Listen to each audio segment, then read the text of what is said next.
Le jeu Zelda le plus sombre, c'est aussi une lettre d'amour au jazz. Dans The Legends of Zelda Majora's Mask, l'épisode le plus étrange de Zelda, on croise un groupe fictif, les Indiegogo.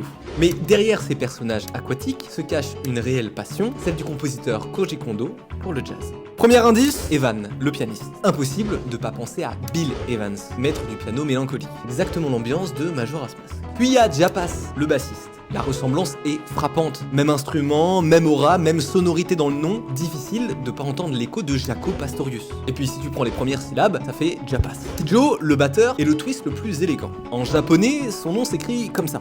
Et là, le masque tombe. C'est presque littéralement Jack de Jones. Batteur légendaire, passé par Miles Davis ou Keith Jarrett. Miko, le guitariste, reste un peu plus flou. Peut-être un clin d'œil à Mike Stern ou Mick Ronson. Et puis, il y a Lulu. Pas une référence directe à une artiste, mais une figure récurrente du jazz, surtout à la Nouvelle-Orléans, présente dans des standards du jazz comme Lulu's Back in Town. Une silhouette plus qu'un nom. Petit à petit, tout s'assemble. Les Indiegogo ne sont pas qu'un simple groupe fictif, ce sont des musiciens de jazz déguisés en personnages de jeux vidéo. Leur nom légèrement modifié pour rester invisible. Comme quoi, même dans un jeu vidéo sombre et fantastique, on peut cacher une véritable déclaration d'amour au jazz, glissée entre 2-3 masques et 3 jours avant l'apocalypse.